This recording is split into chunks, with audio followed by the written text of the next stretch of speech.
Okay, let's get started. Good evening, everyone.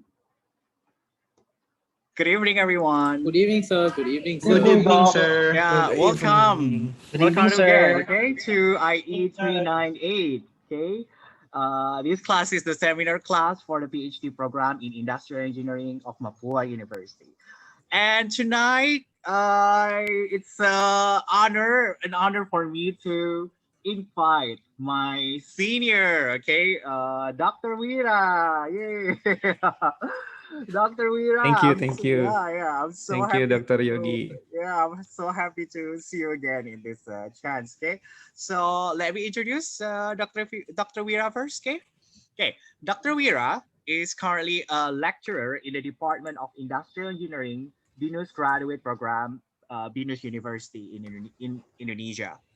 Formerly, he was a research fellow at Monash University, Australia. He received his PhD in Industrial Management from the National Taiwan University of Science and Technology in 2017. His current research interests focus on the development of algorithms for optimization and its applications in logistics and transportation problems. So let's welcome Dr. Wira. Yeah, thank you, Yogi. Thank you for the introduction. Well, college friends, everyone, I hope you are in healthy condition and safe because during this, COVID situations, healthy is a priority. So I guess we hope we should glad that we can still meet here, discuss even though with the limitation of the current situations. Yeah, as Yogi already introduced, my friends normally call me Wira. So if you want to contact me later on, we can have discussions. So basically, uh, supply chain management is I have interest on doing research on supply chain management. Maybe I can say just after doing PhD. So I start more focus on supply chain and optimization. But before that, I have more research on logistics and last mile distribution, something like that. So I will not take a long time in this Oh, slide by the way, later. everyone, Dr. Wira is actually from Bali, okay? So if you visit Bali, if Yeah, you, yeah. So I if think you it's a visit good. Bali, yeah, Yeah. it's the, good place for everybody after the pandemic, okay? Yeah. Yeah, I hope like after this COVID situations, yeah, I will very gladly invite all of you. Please come to Bali right now. Our Or your cafe. because our main economy, yeah, the one is additional things. Yeah, Yeah, so yeah. you can tell about that aside of your work, I you thought have. it's not that informal, but it's okay. Oh, Okay, it's okay. It's okay, glad Dr. to Wira. Yogi already explained that. Okay, I'm from Bali, so basically, yeah, if you know Indonesia, I hope you know Bali as well because Oh, it's one everybody of knows Bali, okay? Everybody knows Bali. it's a good place to visit. I mean, especially nowadays when our tourism actually have a downturn. So I hope like after these COVID situations, the tourism will bounce back and more people will visit. Because actually our service is not reducing. It's just like the situations. It's not possible to let many tourists to visit there. Well, I think if you think about if the vaccine works very well, I think it's a good to be an early bid for those tourism destination. I'm not only mention Bali because I think the price will be still competitive. Yeah, last time I visit Bali, they have like cut for almost uh 50% and more for the hotel, for the every things that you normally need to pay like 100%. So yeah, uh, And yeah, visit your please cafe. visit. Visit your Yeah, cafe. I also Invite manage coffee everyone to shop. Bali and invite to your culinary business. Yeah, and I also have managed coffee shop with friend there. So later on, if you want to, if you visit, please visit Bali. Please take a look and see and put comments and suggestions, something like that. Okay, thank you for the introduction, Yogi. Maybe let's go to the Yeah, business. let's start. Yeah, Talk let's start about to the supply business. chain. Okay, so for Okay. all my PhD Uh, students, if you want to ask questions, just ask directly, okay? This is just like yep. Dr. Wira explained Yep. thing, and then if you do not understand, then you can just ask directly or like just type. Yeah. Okay, everyone? Yeah. Okay, Yeah. let's go. Yeah. Like Yogi mentions that I I'm okay if you want to ask in the middle of the session. So feel free to raise hand or just cut in the middle of the presentation, because I remember we will have quite sometimes for the discussions, even in the middle of the presentation and after the presentation. So please use the opportunity. The topic that I will discuss today is called decision model for supply chain optimization. So basically, I divide the topic into three parts because uh, when we share this poster, I heard several people, not only PhD students, are interested on listening the this topic. So I decide to start from the basic first, like introduction of the supply chain concepts and supply chains decisions, and then after that, then I directly move on uh, how uh, models or optimization models can be used for uh, uh, taking decision in supply chains. And the supply chain decision itself, we can categorize based on its time horizons. For example, decisions that belong to strategic decision, tactical decision, and operational decisions. And the last part, I hope we will have quite a good, warm discussions, because in the last part, I plan to, how to say, discuss research opportunities on supply chain management, so that for you PhD students, early researchers, I think if you have, if we can, if we have common interests, I think we can work together and collaborate, do some things about the topics. Okay. Yeah, like I promised, I will start from the basic first.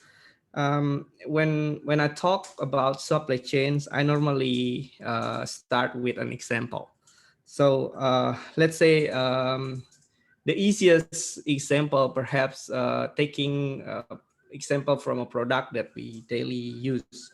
For example, I choose sugar, but you may relate it with every other product that you are commonly interested on, but the basic will be quite similar.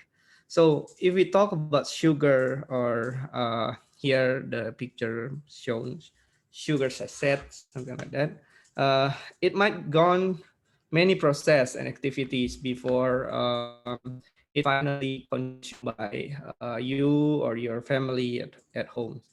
And then if we think about this product, it should be come from some company that produce it. Okay, so it must be produced somewhere, perhaps in a factory, and it involves manufacturing activity that process the raw materials become the end products, in which this one is sugar sachet. So in addition to the manufacturing process, it would also have activities such as packaging and then labeling and stuff, so that it become the product that you know. And factory that produce those product, of course, they will also need to get their raw materials, and it commonly not the raw materials is not commonly produced by their own. So it normally involve entities that we call suppliers, or other company that provide the raw materials to the manufacturer. For this product, an example for creating sugar, normally we will need sugar cane. So the supplier will be from either farmer or uh, other sugar cane distributor. And a factory may also not only use one type of raw materials. So for example, if you want to create the sugar product, there are several chemical might also involve. So your supplier can have you can have several layers of suppliers. So that adds more complexity to the supply chain. Okay, and then normally the product that produced by the manufacturers is not directly sold to the end consumer, and they will sell the product in large amount to distributor, or some company that in charge to sell the sugar in large amount in particular distribution area.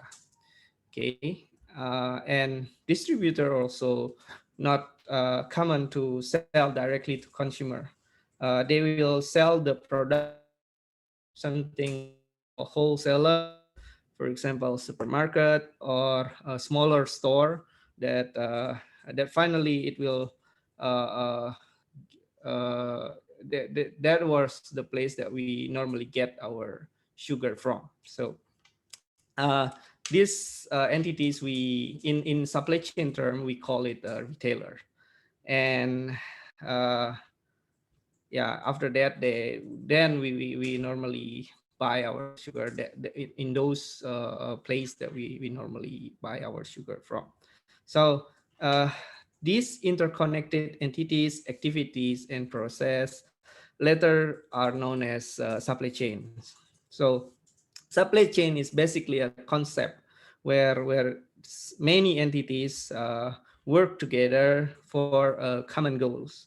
So without supply chain perspective, each of these entity normally have their own goals, own activities that manage internally in their company, without involving or without considering whether the others entity that also involved in the activities is gain benefit or not, something like that. So they work independently. But with supply chain concept, uh, we have the perspective where all of these entities should work together to have to approach common goals, which is to have a better value from the end consumer. And basically, along those activities process, there are three flows are managed in supply chains. These three flows are products or materials, and then there is flows of money and flows of informations. So these example really explain or really describe the basic of supply chain. Okay. And then from that particular example of sugar cane, we can make a more generic how to say definition of supply chain. And this concept we can is also known as uh, the concept of supply chain organization. So, what is supply chain organization? It's basically the perspective or the view where those entities that we mentioned earlier, which can be categorized as suppliers, the company in which your company, if you are in the perspective of organizing a supply chain, and then your customers. Okay, and normally, when you company, you can position your company whether it is in the um, at the upstream of the supply chain here, or at the end downstream of the supply chain, as a company that produce the products. Okay, and then you can see the every products every materials, raw materials that you need to produce your either your product, either it's a goods or services, as your suppliers here. And your suppliers may also have a supplier in which this called the tier of suppliers. So your direct supplier you will call the first tier supplier. The supplier of your supplier you will call it the second tier supplier, something like that. Okay, and then the your customers, okay, it relative to which position you are in the supply chain, but commonly we will have some we call it customer because they consume your products, whether it is can be a distributor, a wholesaler, or a retailer. But if you are in the position of a retailer, you can see your customer is a consumer, or we call it end customer, the entities that that only consume your product. They don't deliver it again to another entity, something like that. Okay, so this concept of supply chain organization here, from the supplier until the customers, transform the perspective of how we can work together in the supply chain. Okay, supply chain organizations, it will integrate the supplier, the manufacturer, and the customer with a common goal. Okay, which is to generate value from the consumer or the end customer. What does it means? Because it's like this. For example, if you have a brand that produced by some company, something like that. For example, let's say take example of very famous phone brand, for example, Apple, which with their product iPhone. Along the supply chain, uh, the the the the success of the products will determine by how good that product is valued by the end consumer. When the end consumers decide not to use or not to select that product anymore, the one that uh, uh, handle the loss is not only the producer of the phone, but also the whole distributor, the wholesaler, the retailer, the supplier that produce their materials being used to produce the phone. Why? Because when that product is not anymore well accepted by the end consumer, all this supply chain organization will need to suffer for the loss, something like that. That's the perspective of introducing a supply chain organization. Uh, but otherwise, also in other hand, you can also say that when end consumer decide to use the product, or decide that okay, this is the product that I want to use, something like that. So the one that gain the benefit is not only the company that produce that product, but also the entire supply chain organizations. That's why this supply chain organization concept give a different perspective when that can makes companies with from different umbrella can work together with the common goals. Okay. And then if we see again from that one is the perspective of supply chain in macro perspective or in the broad view of supply chain. And if we implement this concept from micro perspective or inside the company, we can also see the each function in the company, such as procurement function, finance functions, IT function, production, logistic and warehouse, sales and marketing, should also work uh, integrated.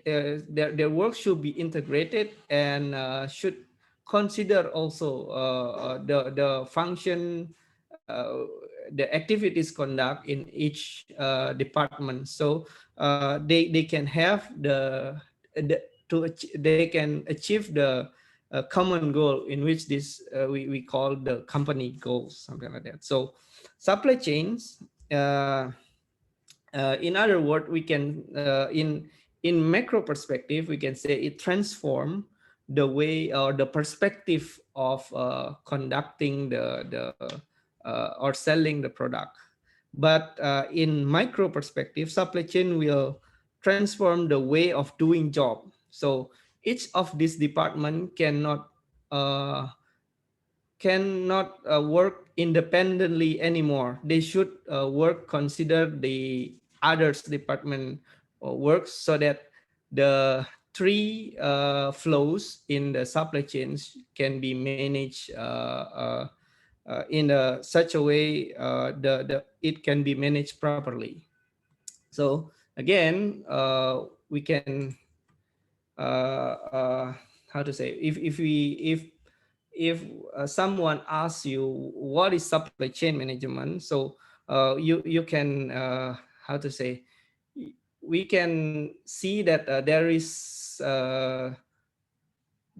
several perspectives that we can use to answer that question. uh, there is the macro perspective, there is the micro perspective, but both perspective is basically trying to emphasize on how to manage the three main flows of supply chain, in which we have material flows that the flow of products or material, it commonly flows from the upstream to the downstream. And then there is a money flow or financial flow. This is the response for the material. So whether when you receive the material, normally you should send the money to their the one that send you or the one that sell you those materials. And then we also have information flow, in which this flow is go back and forth from the upstream to the downstream, so that the material flow and money flow can be managed properly. Okay, and that is the basic supply chain concept. And next, it is this supply chain concept. I think it's really uh, depict or describe very good from the definition stated by Professor Simchi Levy, David Simchi Levy from MIT. Uh, these definitions, maybe I will like take chunk of the definitions. We can say that supply chain is a set of approach. So it's a methodology, it's a process, or it's an approach to manage the supply chain in which we want to integrate several entities such as suppliers, manufacturers, warehouse, stores, or we call it retailers earlier in the slide, um, so that the process of producing and delivering goods are conducted in the right or in efficiently, in which this definition mentioned that the those activities should delivered or produced in the right quantities, right location, and right times. And the objective, we need to denote here that the objective is not to get the most benefit for a particular entities, but to get the benefit for the system wide, or the whole supply chain should get the benefit from this the manage of these activities. So here they call it the objective is to minimize the system wide cost while satisfying the service level requirement in which this come from the end consumer. Okay, that one, I think it's a, how to say, a basic introduction that can help you to connect with the explanation why we should do the supply chain, why should we optimize the decision in supply chain. Okay. Okay. uh, Another thing is, when we go to that definitions, we can see there is several complexity involved there. And then not to mention the entities involved in the supply chain can be so many. And then there the uncertainty that need to be taken account is also uh, will be so the variety is so many in a different level of how to say decision making process. So one of the framework uh, to take or that illustrate a good strategic decision in supply chain are mentioned in a book from Sunil Chopra, from Professor Sunil Chopra, that I take and that I show in the left part of this slide. So this picture describe if you want to create a good supply chain strategy, your supply chain strategy should be derived from the competitive strategy being choose in your company.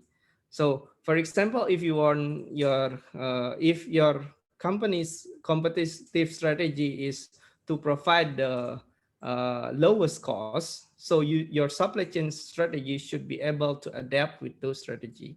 So it means that the tendency of the supply chain structure being used in your supply chain in the company should be tend to have to give efficiency, and it should be delivered in the sixth driver of your supply chain component, which is the facilities, inventories, transportation, information, sourcing, and pricing. And uh, if your company competitive strategy to be a more responsive to the customer demands, so it also need to be represent on your supply chain driver. Okay, but again, supply chain is so complex. There are so many decisions that need to be taken in the various planning levels, not only strategic decision, but also tactical and operational. So this small how to say this framework need to be elaborated more when you want to consider the a more how to say tactical or a more operational decisions. uh, Take an example from these questions. If when you talk about supply chain, you may find people asking you this question. For example, okay, is supply chain consider or can help us to decide how many safety stock are required for each product, something like that. These are the uh, example of questions that commonly asked to the supply chain analyst. Another question, for example, how many product will be distributed to each distributor? That is another supply chain question. And then, would you rather buy or make the raw materials that you are using to produce your product? Okay. And then about where, when, and how many raw materials are need to be purchased, whether you are going to use third-party logistics or not, and then to decide the pricing of your products or services. That's also another supply chain questions. And then in, including which product that you will keep for the next season, or which product you will stop producing for the next selling season. Okay, so the answer of these questions, it will be in the form of decision in the supply chain. Okay, so this discussion that I will deliver today is trying to give you how to give a right answer for this type of supply chain management question. Even though for the detail you may need to explore more, but I hope the discussion today can give you a good foundation to be used to answer this type of questions. Uh, and or in other words, we can say that uh, we will discuss a framework to optimize supply chain management decisions. And a good supply chain decisions can be indicated from uh, the jargon five right: right price, right amount, right time, right quality, and right place. Even though uh, how to say, later on we will discuss right price for you, maybe not right price for this entity, something like that. And that is the discussion for another how to say, another part of the slides. But basically, an optimized supply chain decisions will indicated by it is right at a certain degree for certain entities, something like that. Okay. Yeah. Yeah, this is the second part of the slides or the materials that I will deliver. But before that, if you have any question or discussion that you would like to ask? The first part about supply chain concepts, supply chain decisions is like the one that I already mentioned earlier. Okay, please, if you have question, you can chat or raise hand. Artvin Ong, Okay. Artvin, you have any questions? Artvin I Ong. don't have any questions so far. It's Yeah. clear. Okay, Yeah. so far so Okay. good. Yeah. Okay. Great. Okay. uh Next the second part of this discussion, I will start to, how to say, to give you a perspective that when you want to optimize the decision in your supply chains, you need to also see in which planning horizons this decision are being made. Okay, so basically we can categorize three planning horizons if we talk about supply chain management problem. The first one, uh, sorry. Okay. The first one is a strategic decision or a long-term decision. It is commonly taken by the top level management in the company. the decision being made in the strategic level, it will take place as the groundwork for the entire supply chain process, including it will be the basic of the decision, or it will be the consideration that you need to take for the next decision, for example, for tactical decision and for operational decision. Basically, this decision will give you it will be like big picture decisions, something like involve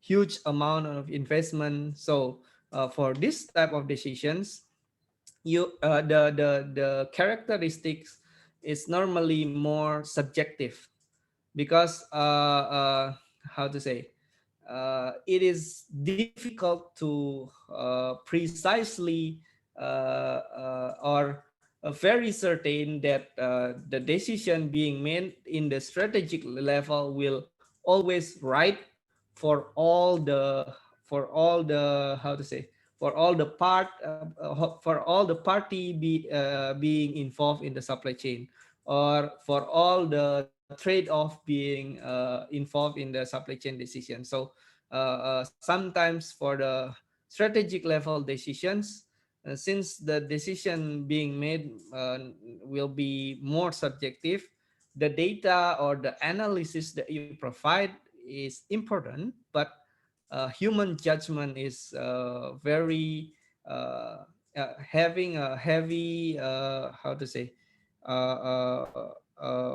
weight here. So decision made in the long strategic level normally more subjective, and data will only provide suggestion that can be used as a consideration for the decision maker.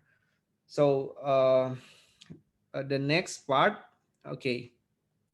An example of strategic level decisions, for example, uh, how to design, how to make the network design for your supply chain.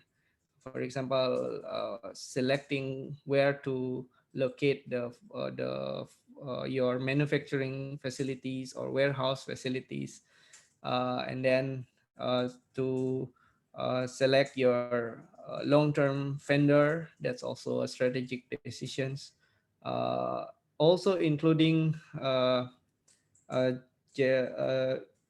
conduct the activity to choose your product mix.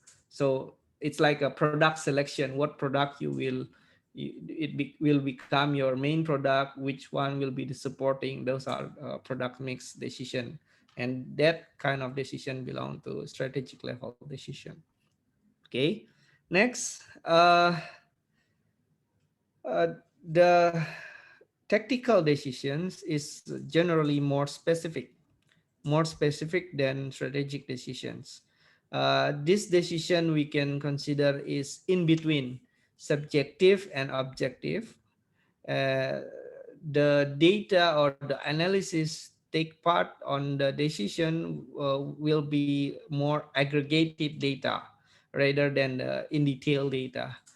Uh, it normally involves the leaders in each department or each function in the company. Um, Example of this type of decisions, such as inventory management, inventory optimizations, maintenance planning, sales and order planning, labor strategy optimization. Okay, and then the lowest level, I mean, not the lowest level, I mean like the operational levels, we can consider as a decision that being made day to day, or it's like commonly encountered in the company. And for this type of decisions, the analysis on data should be used extensively, because the decision should be very objective. It's almost certain we can almost certain that the decision being made in the operational should be right for many level of how to say perspective. Okay.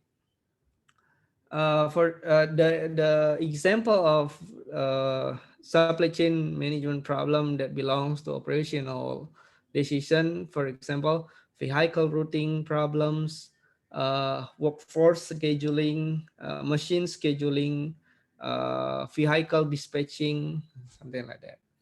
So if we see this, okay, when you have a supply chain management problem or a question that relate to the supply chain that you would try to optimize, or you will try to make a decision that uh, uh, right for those problem, you need to categorize as well in which planning level those problem belongs.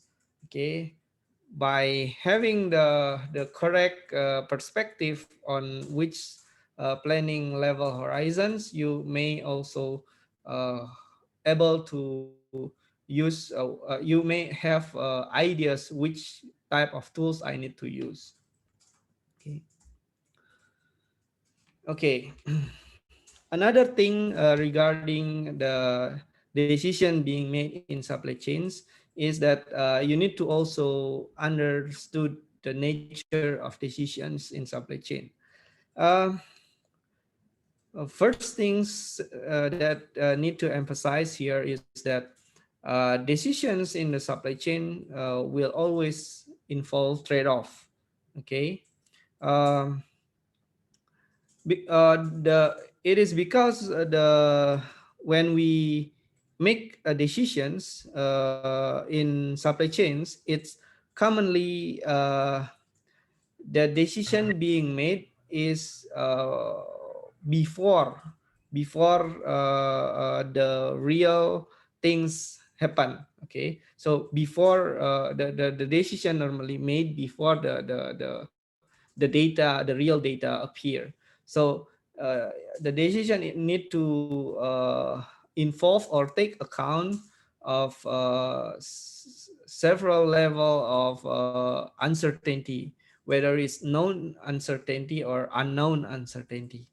Um, so back to the trade-off in the supply chain decisions, uh, you can almost see in every supply chain decision, normally there will be trade-off being how to say considered. For example, when you want to have a, a product or a service that have low cost, but you need it to you want the quality would be very good, very high quality. uh, Sometimes you need to how to say take the it is how to say, you if you want a low cost product, normally the quality will be not as high as the high cost products, even though sometimes it doesn't in some products because doesn't appear that way. But how to say the common approach is like when you want to use a high quality material, for example, of course the price will be more expensive than the low quality materials. Those are not one trade-off, for example. Or if in a project, for example, you want the project to be finished fast, normally the analyst will not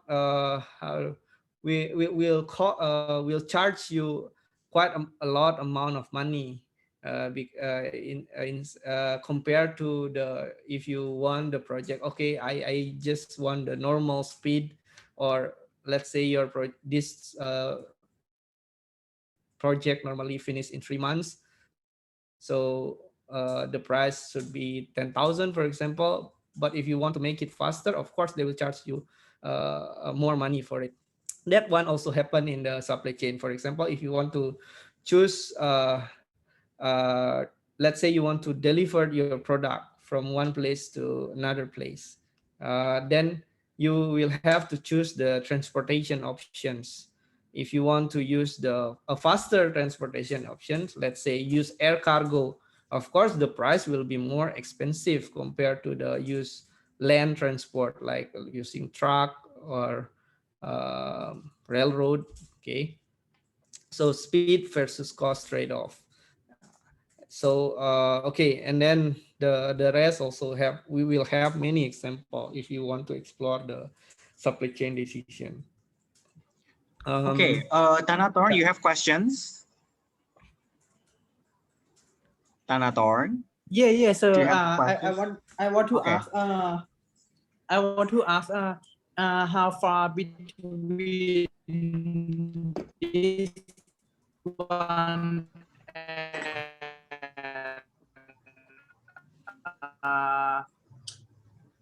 demand forecasting, how far? Hello. Can Pardon you me. hear me? Okay, so your question, how Yeah. far Please repeat again the question because the connection is not clear here. this one with the for demand Yeah, forecasting, you yeah, mean? Is that Tanatorn? yeah, What's the difference, you mean? yeah. Mm-mm. Okay. Um, Up until this part, we are not yet discussed about technique to uh, um, technique to or tools to make decision in supply chain. So like for example, forecasting techniques is one of how to say, one of methods that you, or one of models that you can consider to be used to as a tools to make decision in supply chains. So up until now, what I'm explaining is like uh, when you want to make supply chain decisions, you need to also understood that there is a nature of decision in which they will have you will need to take account of uncertainty, and then there will be a trade-off in your decision. So perhaps your questions will be a better answer after this, when we discuss about the tools that we can use to do supply chain decisions. Is that okay, Mr. Tanaka? Tanatorn? Yeah, Tanatorn, just wait for a Tanathorn, while. Yeah, sorry. yeah. Yeah, Yeah, Okay, okay. okay, sir. Just wait a little Thank you so bit. much. Okay. yeah. Okay. Next, okay. There are several methods. If you are interested on on researching on decisions, decision models and methods for supply chain management, here are the list. Uh, yeah, of several common decision making models being used in supply chain problem.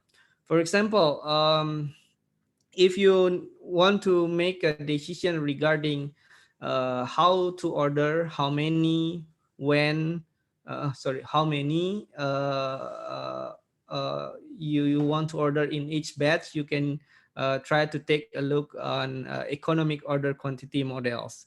And then when you want to understood where, when is the best time to do your order, you can take a look on reordering point models in several supply chain books or literature, and so on. There's so many models being introduced for specific problems.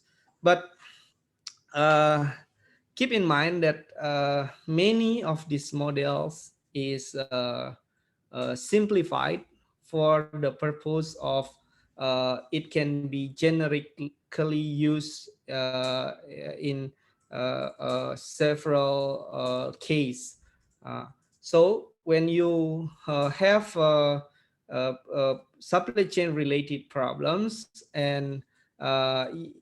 uh, and you just copy the model, copy the implementation of the model, it might not directly suit for the problem that you are going to solve. So basically, there are several modifications involved, in which I will try to illustrate later on when I explain how to use one of these models for analyze supply chain management problem. Okay. Okay. Now we already talk about several supply chain model, how to model supply chain management problems. Then now we talk about the approach that we can use to solve those problems. Okay. In this discussion or these presentations, I would like to describe one powerful tools or one powerful framework that you can use or you can consider when you want to optimize supply chain management decisions. Okay, this tools or framework is known as analytics approach.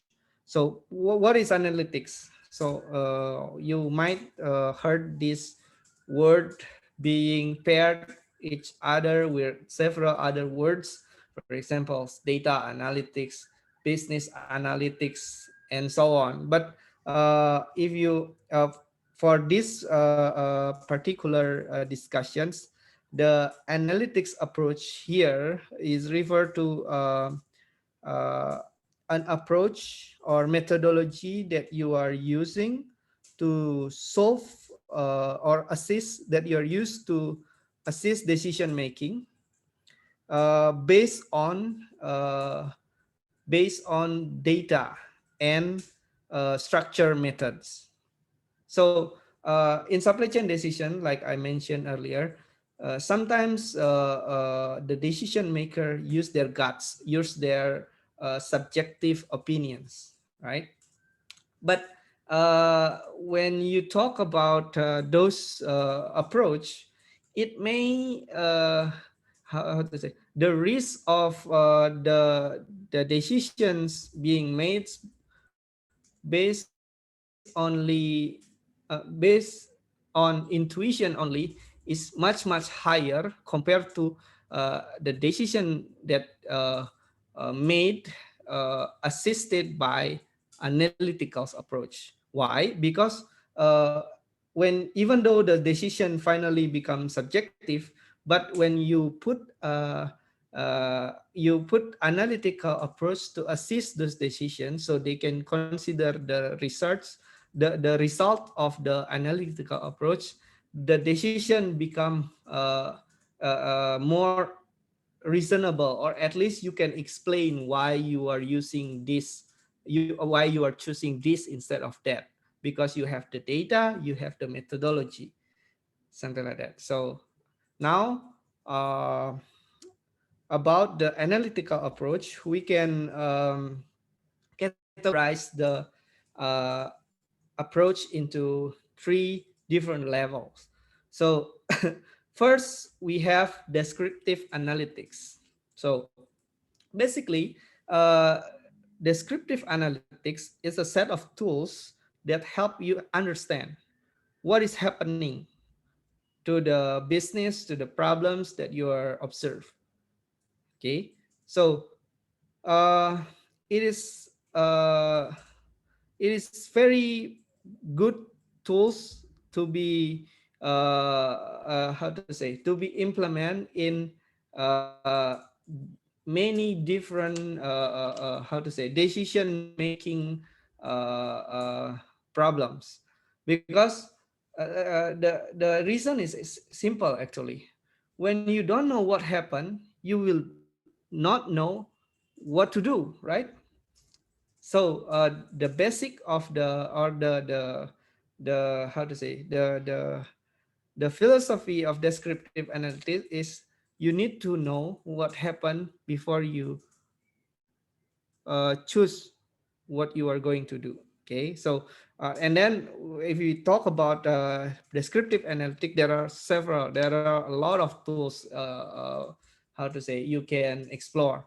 For example, the easiest, how to say, the most common one, like statistics. Statistics, actually, if you put it in the analytics approach, it belongs to descriptive analytics. Why? Because with statistics, you will know, okay, for this data, I know the mean is here. So it means that the mean value how to say, explain the central tendency of your data, right?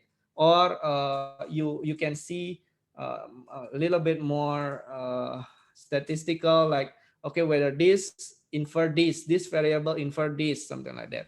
The statistical tools is one of the tools actually you can use to know what happened in your problems. So it belongs to descriptive analytics. Another tools that are being I think I see these tools gain more and more popularity nowadays due to we have more and more data available, uh, uh, in which we it belongs also to descriptive analytics. It is called data visualizations, right? So decision maker can how to, sometimes it's difficult if you show only number, but when you convert it into graph, convert it into diagrams, that is easier to understand. That already can be used to make a decision, a better, a much better, how to say, data driven decisions. Okay, so that's why we and nowadays I think there are a lot of tools can be used to create data visualization. For example, start from the Excel itself, and uh, I also often see now Google also provide their data visualization framework, like Google dashboard, something like that. But basically, it's convert from raw numbers to be a more like visually uh, easily interpreted data, something like that. Okay, then after you get what happened from your problems using descriptive analytics, you can move to the next uh, tools, which is called predictive analytics. So sometimes the data that you see uh, at the moment might only represents a certain time planning, but sometimes I mentioned earlier, you need to make a decision for to be used, which this decision will be used in the future. So sometimes you will need to use the tools that belongs to predictive analytics.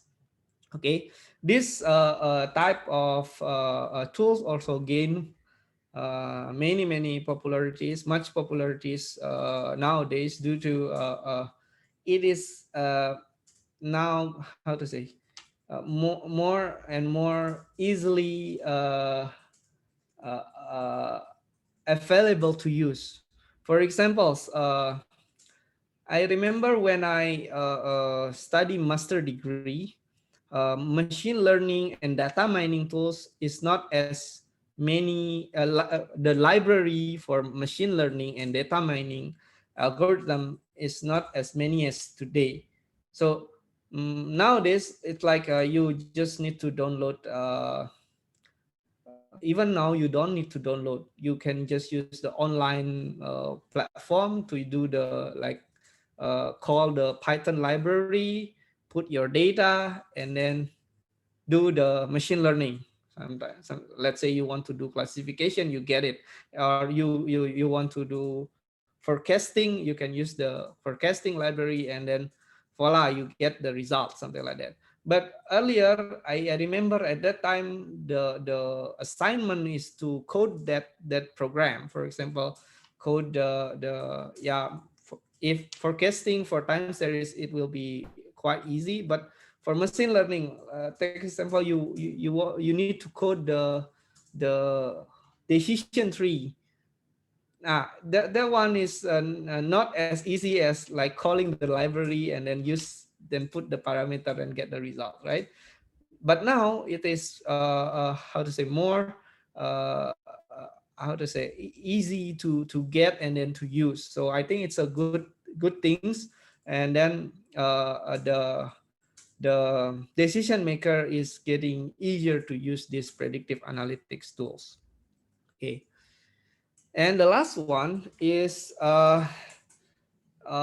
when you already know the future informations, you already know what happens, and then you can based on those informations, you can make the best decision out of all those considerations.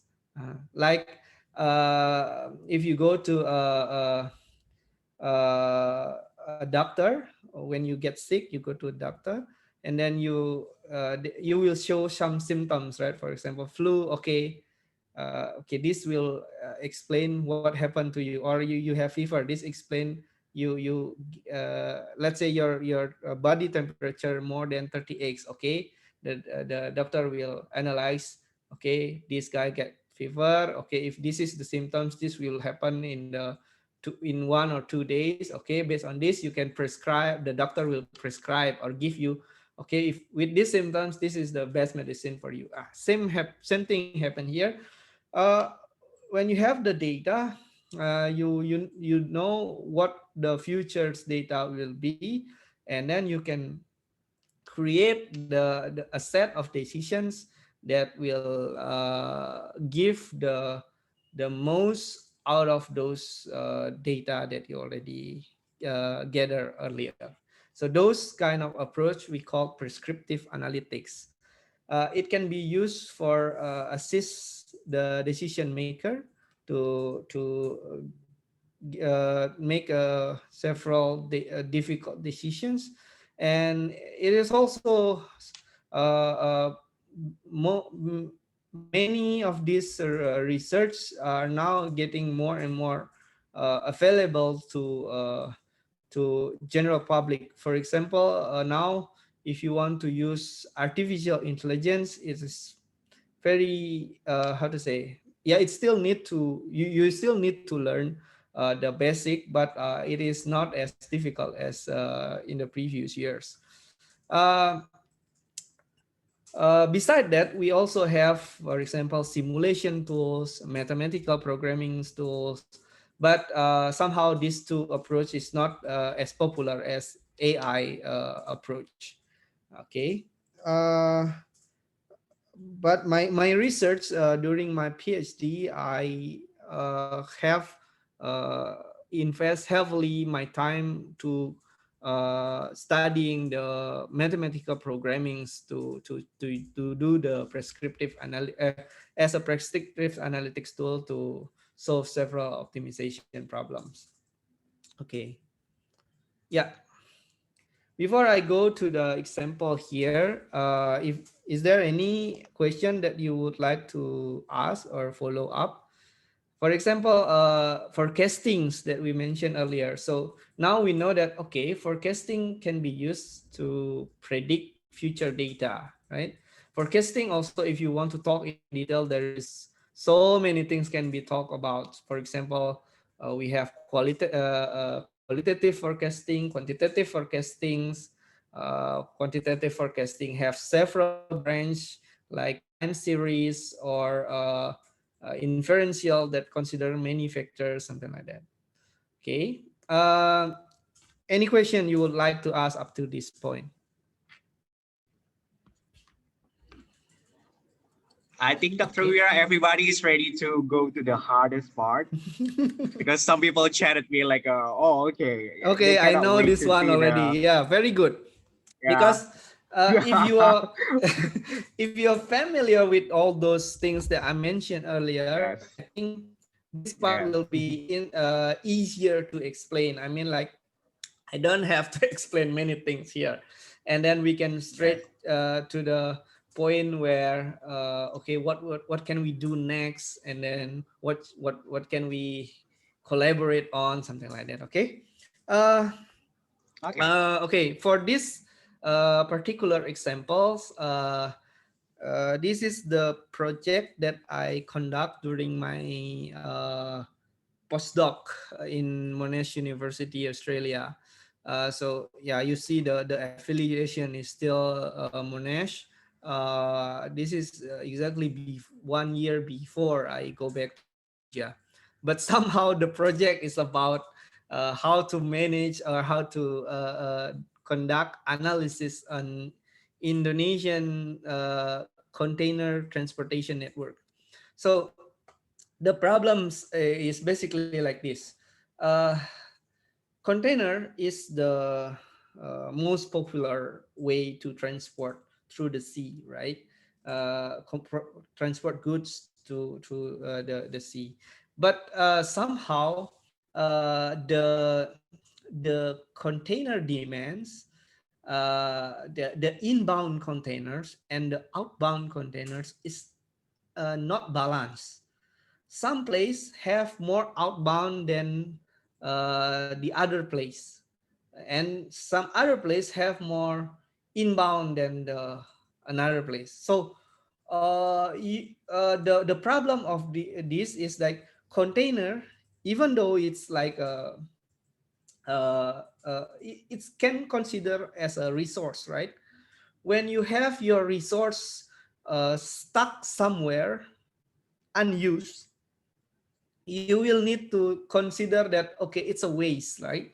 For example, you use one container, full container, from, let's say, okay, let's say from Philippines go to Indonesia. Let's say so many product from Philippines to Indonesia, but not many product being transferred from Indonesia to Philippines. So your container, empty container, will be stuck in Indonesia, right? That's a problem that we need to address for container transportations. And to add more complexity, well, actually, those are the how to say, the cross product of this research. The main actually is like uh, this is a collaboration between Indonesian port authority with Monash University to see whether our port in Indonesia is have enough capacity to how to say, to work properly with the prediction of increased number of transportation container transportations. So we predict that in the future, container transportation in Indonesia will gain a lot of how to say, we will need more capacity in the future. Then they will want us to analyze what will be the problem from our port, something like that. So then we, after several analysis, we break down into that actually one of the main problem in Indonesia is, or one of the bottleneck that might happen in the future development of Indonesian infrastructure is that we are too heavily rely on road network. So now to prove that, we need to conduct analysis on the network, the multimodal networks. So there we go. We come up with this approach. We models the networks using mathematical programming approach, and then we conduct the analysis. For more detail, we will go to the next slide. But before that, I will show you videos about a summary about this project first. Okay, please inform me if the sound is clear or not. Okay. Okay, for now, this one. Okay. Is sound okay, Yogi? Okay. We're aiming to get some insight of how does Indonesian doing the transportation of their goods, or more specifically container distributions.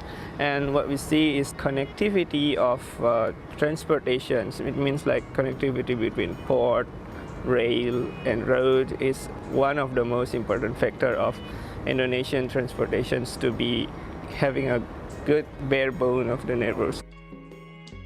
In this project, we're aiming to generate an optimization model that helps the decision maker to how to fully utilize those multimodal transportation networks. So we have different model for different terms of decision making. For example, for strategical parts, we have a model that mostly can be more utilized by policymakers that going to have long-term investment on this multimodal network, such the government's agencies or the ports authority itself. But for more like tactical models that we are offering, organizations or company that going to use these models to plan their container distribution routes, our models can help to determine which configuration will be the best for each study case that our data simulates in our systems. Okay, yeah. Well, that's actually just the, how to say, the summary of the project. The detail perhaps can be explained as follows. Okay, if you study about facility locations or network design for supply chains, actually that problems can be addressed as facility location problems. So in the literature, many study mention that if you can manage your facility efficiently, you can expect for 5 to 15% cost saving and improve in service level improvement. So okay, for you that are not familiar with these problems, I found one good demonstrations related to how the facility location problems works. For example, here there is, if you zoom in here, wait. Here there is a gray dots and that represent clients or demand point that need to be covered. For example, it can be your customer locations, or it can be your distribution area. So let's say if you your company needs to, how to say, build facilities to cover all those demand area. In these problems, you would like to reduce the investment necessary to it means like we want to use as minimum as number of facility that will be converted to the minimum investment in terms of facility locations. So let's say now your company decide that okay, we will have several candidates can be selected here, represent in the orange circle. Now from this orange circle, we will try to select the minimum number of facility to be used to cover all the demand area. Okay. Yeah, so yeah, this is the basic. For example, oh sorry, okay, let's say from how many, 19 facilities, we actually only need to use 1 2 3 4 5 6 7 out of 19 with the most efficient cost based on the nearest transportation distance from one facility to each customer, and minimum numbers that can be converted later as the investment necessary for one facility. In this one, we put 1 million cost for per 1 million pound per facility. Okay, this is only the basic. um, okay. Okay, behind that model, you actually work with the optimization problem that may look like this. For example, this is the fixed charge facility location model, where you consider to minimize the cost of allocating one facility here in the first part, and the cost of transportations to serve each demand that assigned to a facility. And then the constraint here is that we assume that this model assume that one customer can only be served by one facilities. Okay. Okay. Again, the basic model, like I mentioned previously, may not directly work for your problems. So you need to how to say, you need to think again whether the approach that you are going to use is already appropriate for your problems. That's why I introduced you to analytical framework, so that you can somehow use that framework for later on if you have a supply chain problem, in which that approach might help you, at least lead you to the how to say, the ideas on how to really solve your problems. Okay, for example, to solve the problems that I mentioned earlier, I first use simple descriptive analytics. What for? Yeah, as previously described, descriptive analytics is to explain what actually happens and to help you understand the problems. So first, of course, you need to do data gathering. Data gathering is quite a challenge for Indonesia, actually, because many data is scattered everywhere. It means like for this type of data, you need to go to this bureau. For this data, you need to go this bureau. Then you need to gather it around, and then how to say, mix and match several attributes, connect one data with another data. Then you can come up with a better picture, explain your problems. That kind of approach is can also be considered as descriptive analytics. And if you interested on learning the techniques, you may go to several data analytics course or data visualization course that might help you to how to say, gain the ability to do this approach. Okay, from this one, actually I use only simple data gatherings.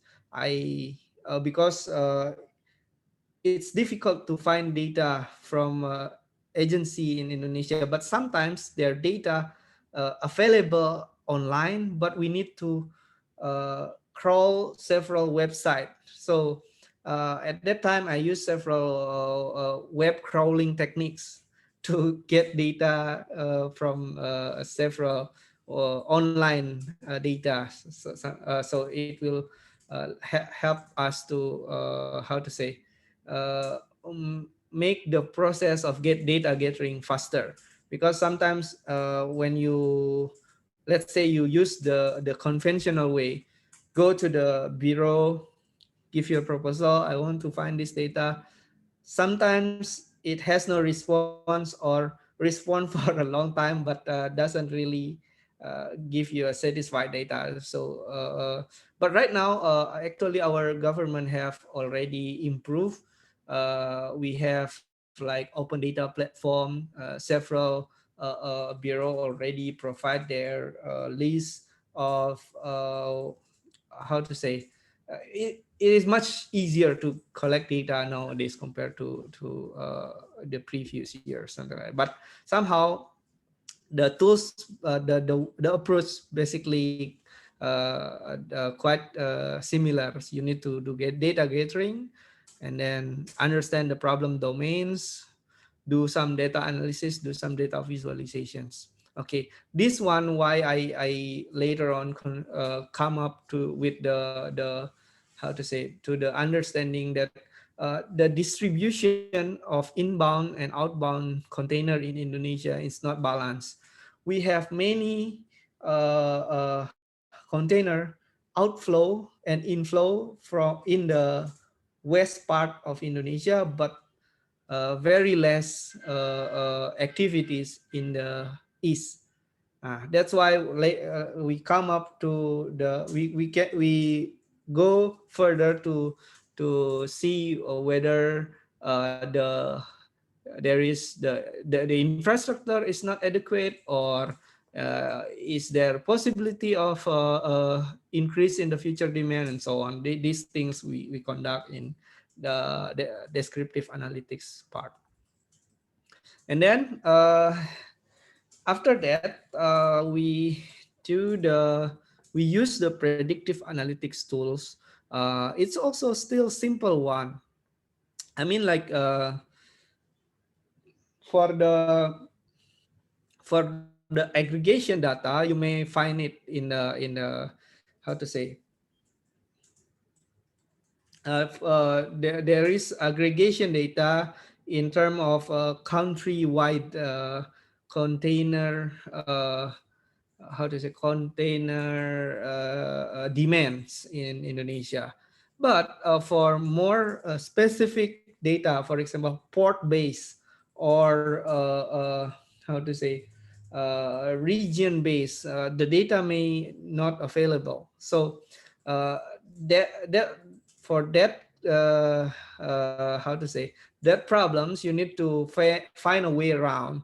For example, you may want to see if there are any related survey, or if any more specific bureau can provide you with data that you can later uh, organize and then use to create a forecasting technique to conduct to predict the future demand in Indonesia, container in Indonesia, so that later on you can create several scenario. For example, okay, nowadays the demand is as follows, for the future demand is as follows, and then you can see whether how to say what kind of decision should be take place to handle the future demands in Indonesia, something like that.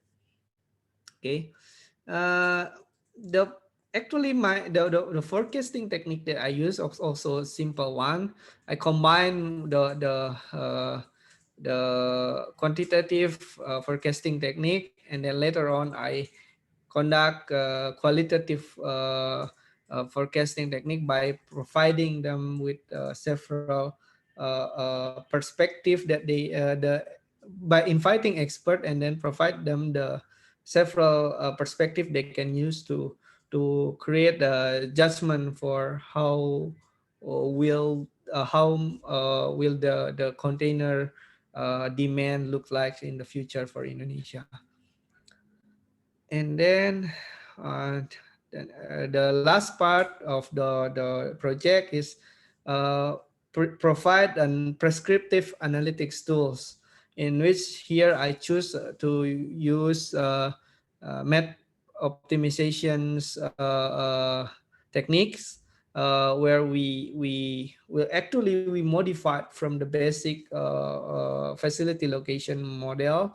But since Indonesia has different network characteristics, for example, there are we need to consider intermodal networks, where from one place to another place in Indonesia, especially when it's located in different islands, you must use intermodal network. There is a hub or exchange point in the seaports. Okay. Another thing is like the topology of Indonesian network is very sparse. One point, uh, the connection between one point to another, sometimes it cannot be generalized like the previous models being used in the literature. Like normally this type of research will assume that every node is connected to make it easier to models. But if you see the how to say, the real case, it doesn't work that way. One place may be not connected to another place, and then the connectivity need to be taken care in the model. So we need to model those characteristics. And after that, we will use our knowledge from the forecasted demand in the previous approach to create several scenario and create numerical situations to analyze the how to say, the output of these models. Uh, if you are interested on how we come up with these models, I think we need to have another how to say, session to discuss one by one of this model. But basically, the modification here I can mention in the first in the objective functions, and then there are several modifications also in the constraint to consider those network characteristics that I explained earlier. Okay, Okay, and wait. after For that, that one, yeah, any yeah. questions? Arvin Ong, don't you know that the PhD students Okay. cite this paper? Oh, really? Arvin Wow. Ong, yeah. Okay. So yeah, Okay. Arvin Ong is okay. Arvin, do you have Yeah, any hello. questions? Looking at Yeah. that one. I understand the concept, but I don't really quite get the math. This Okay. one. Okay. Which one? Which one?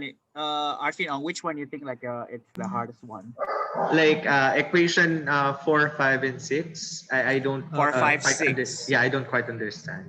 Okay. I see. Okay. So basically 4, 5, and 6 is to is just to make sure that when this one we model the container as a good flow from one place to another place. So actually this model is generic, not only can be used for a container.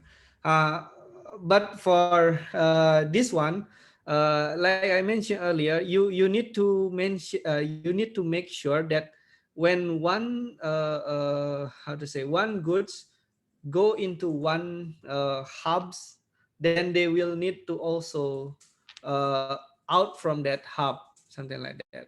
And that one is modeled in the 4, 5, and 6. But how to say, um, I need to also give you the explanation of the variables to make it more clear. And then yeah, I think up to that point, I think if do you have the follow-up questions? Like the basic explanation is okay, this just to make sure one good flow from one point, they will should also go out from that point, because that nodes is a hub, something like that. Thank you so much. So may I know what kind of uh, paper or a study that you conduct so that you need to cite this paper? Oh, I did a mathematical model of a three-level supply chain I considering see. direct and indirect carbon emission costs. I see. Yeah. Yeah, that one also interesting topic where you consider environmental concern and take considerability of environmental concern, and then how to say, blend it in the mathematical models. That one is there so many researcher now how to say, pursue those approach, since the issue of global warmings, green supply chain is having more how to say, interest from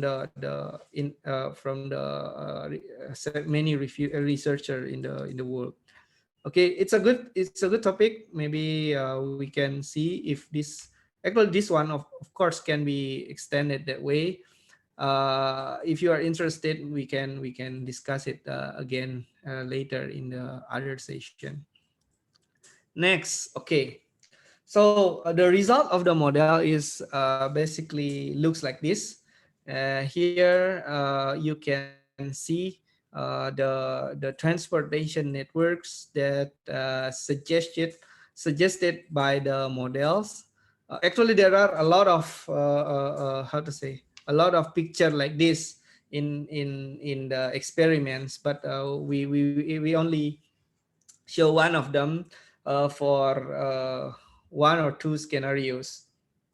So basically, with having network designs that you are sure that it will be the best network design for one particular scenario, sorry, one particular demand distribution, you can how to say, simulate whether uh, uh, for example, in this one, we simulate several policy to have like let's say we have the problem that we are rely too many on road networks. Okay, so for a certain time in a day, the port, the access in and out from the into the port and out from the port will be heavily congested, and then it will make the distribution network less efficient. Okay, but however our decision maker normally doesn't take consider of those how to say, inefficiency rise from the congestions happen in the port access. For example, for some specific time, for example in the peak seasons, one driver sometimes need to how to say, stuck in the congestion until 2 hour 3 hour before they can process their container in the ports. Okay, those consider those inefficiency, if we port it in term of money valuations, that one can be how to say, if we put some incentive on, let's say, creating new road access or embracing the use of rail connectivity, here we can see whether which policy will actually could works, something like that. Okay.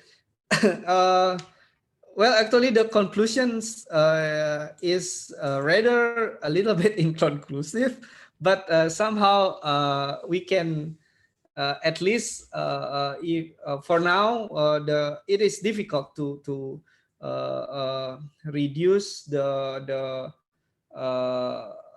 dependency on road network in Indonesia, because first our we have less choice. For example, rail network is not many in Indonesia. And then the second part is like you will always be rely on sea networks, because that is the most efficient or less cost way to transport goods from goods that is heavy from one place to another place in Indonesia. Yeah, that one is the how to say the general conclusion that we can deliver in this study. Okay. Uh, yeah, that one Yeah. is about research. Any questions Any that questions you want to ask? Okay. from my Yeah. students, from PhD students from Thailand? You have any questions? Tanator, Ponyawat, Natakit. No, sir. Really? Is it clear? Yeah. Okay. Okay. Actually, what's interesting here is that actually Indonesia and the Philippines have quite similar characteristics in terms of the network topology. We have sparse networks, and then we cannot really have how to say heavily invest on road networks only. Like for example, China, they will invest on uh, the train network, the highways, the mostly because their area is easily connected by roads. But the I think that if you are interested on network design, these models you may consider to use these models and then modified it somehow to uh, fit with the and consider several uniqueness in the Philippines topography, and then you can, I think, come up with a very good paper to study the network design in the Philippines. I don't see there are researchers working on that up until now, something like that. So this can be also a good research opportunity if you want to conduct network design study.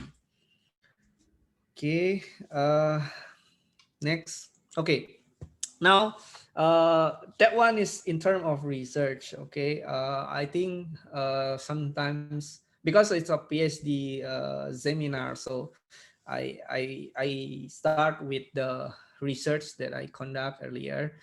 This one is I try to see like sometimes we researchers how to say need to also see the problem in the perspective of uh, business owners. Okay, so sometimes I think that why there are many researchers left out being unused because researchers is to concentrate on how this research can be published in the very high impact journals, but sometimes we forget that uh, sh- will our research can actually be used in practice for by the business owners, something like that.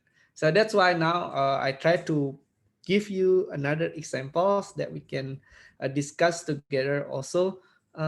Perhaps we can also as a academia we can also provide solutions that can, how to say, easily adapted, easily used, and practical for the situation. How to say, the situation that happen in the business or in the industry.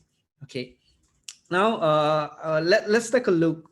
Actually, this problem is happened recently in my in the coffee shop that we arranged as well. But somehow the video is how to say, have a better descriptions that I think it's Your coffee interesting to shop? see. Your coffee No, shop? no, this is not the this is not Why not advertisement for my your, coffee shop. yeah, I mean, why not using your coffee shop as the case study, like also promoting your It's a business good here. I way. mean, Maybe yeah, it's a maybe good way. later. Yeah, next time, Uh, okay, next time. But this one, it's a good video regarding whether food delivery apps is really giving benefits to the restaurant. Okay. Okay. Let me play the video. Yeah, this one. For many people throughout the pandemic, dinner plans usually look like this. You look up your favorite local restaurant on an app like Uber Eats or Deliveroo if you're in the UK, place an order, track it on the map, grab the bag from your doorstep, and voila, dinner delivered. But sometimes in those bags, restaurants include notes like these, encouraging customers to order directly from them next time. That would mean they don't have to pay delivery companies commission fees of up to 35%.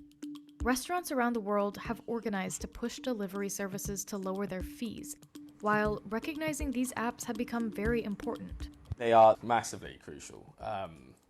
Begrudgingly crucial, actually. It's hard giving away your hard-earned cash to a platform, but yeah, they're keeping us afloat.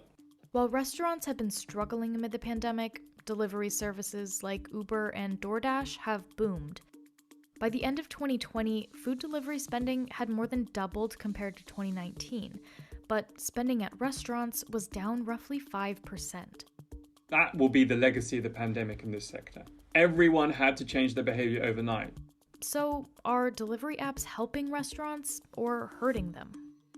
The food delivery market as we know it actually started about 20 years ago when Grubhub in the US and Just Eat in Europe entered the market. The Generation 1 operators, the roots of this business model, were working with independent restaurants. And independent restaurants that had existed for decades prior to the platform coming along. I got my Deliveroo bag and my bike, and I'm going to spend a couple of hours doing some orders. Giles Thorne researches European internet companies for Jefferies, and to better understand the food delivery industry, he spent some time actually making deliveries for Deliveroo in the UK in 2019 and 2020. Everything changed in around 2016, 2017, because a Generation 2 competition came in, and these were delivery-led. These were platforms like Deliveroo, like DoorDash, like Uber Eats, that saw that the consumer valued the utility of an online food delivery app, and that the branded chains, the big restaurants, not the independent pizza parlor in London, but the McDonald's 3 doors along, would also benefit from the utility of this type of platform. There are a lot of companies vying to take control of the food delivery industry right now. The global market was projected to be worth $285 billion in 2020. Margins are low, meaning despite high demand, delivery companies mostly operate at a loss. The reason why a platform will not be making money at this point in time is essentially because they are in a competitive market.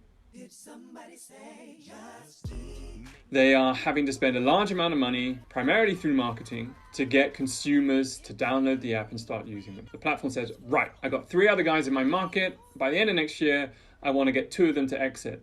So I'm going to spend $100 million buying up every billboard, and I'm going to send a message to the other guys that they are not going to get traffic. And that's the logic. That's why people don't make money. Since the delivery market's inception, there's been a lot of consolidation. Just Eat has undergone 6 major mergers and acquisitions in the last 5 years. Last year, it was acquired by Takeaway.com, which then acquired Grubhub for $7.3 billion. In the US, Uber Eats acquired Postmates for $2.65 billion in stock. In December 2020, DoorDash went public. By the end of the year, the company was worth at least $50 billion. Uber, DoorDash, and Grubhub now control roughly 98% of the overall US food delivery market in terms of transactions. In the United Kingdom, Uber Eats, Just Eat, and Deliveroo are among the most popular food delivery apps. One restaurant working with delivery services like these is Thai Kitchen in London. We set up the business just before COVID hit. We literally were open a week before the pandemic. The owner, Richard Poole, has relied on services like Uber Eats and Deliveroo to keep the restaurant alive during various levels of lockdown since March 2020. Loads of plans were in the pipeline when it came to us having, eat and service and having that extra revenue stream, but obviously that went to pot, so we had to improvise. Thai Kitchen also offers its own service for in-store collection. We'd rather have our own delivery service, but obviously it's a lot. The logistical nightmare of having your own delivery service is really, it's real. It's a real challenge. That's why we outsource it to Deliveroo and Uber Eats to deliver our food. Another thing is Deliveroo and Uber Eats have they basically own all the drivers. It's very, very hard to find independent. Well, technically they are independent, right? But it's very hard to find someone who'd come over and to work with you. Do you know what I mean? Because they basically they own the fleets. Uber Eats has nearly 5 million drivers and delivery people globally, and DoorDash has over 1 million. Most apps offer restaurants a range of services, from just helping facilitate online ordering to actually delivering the food. If the app handles the delivery, the fees can range from 10 to 35% of the total order. The whole balance of deliveries and takeaways. Right now, it's like 80% deliveries, right? Or 85 from our point of view. So I think, let's say, to improve things would be more people actually coming to collect. Because if you come collect an order, you basically give the restaurant 100% of the revenue. These tensions over commission fees aren't new. McDonald's franchisees have complained publicly that Uber Eats erodes their margins, while Uber has said it offers some large restaurant chains a lower service fee. In 2019, representatives from the two companies said they reached a new deal. And since the pandemic hit, various regions in the US, including New York, LA, and Philadelphia, have temporarily capped delivery fees for restaurants at 10 to 15%. DoorDash has said the commission caps ultimately restrict restaurant choice, precisely when restaurants need the full range of options to help their businesses survive and thrive. Some restaurants are even working out of ghost kitchens, where they cook food exclusively for delivery services. Uber Eats drivers have switched off their hailing apps this weekend to demand better treatment from the food delivery service. Delivery apps have also come under pressure from gig workers, demanding better employment protections, including better wages and sick pay. The CEO of Uber recently called for dialogue, but said its delivery app allows workers to make money in a flexible way. DoorDash, Grubhub, and Uber Eats told the Wall Street Journal they've provided drivers with various PPE, and Just Eat said it supports contact-free delivery and has given restaurants reduced commission fees throughout the pandemic. As these companies have become a key part of many people's lives, regulators are watching to see the impact on competition, consumers, delivery drivers, and restaurants. It's very hard to see our money go, like that amount go to them. But again, they are credit where it's due. They are keeping us afloat. So even with the commission rates being that high, if it wasn't for them, we'd actually have to shut.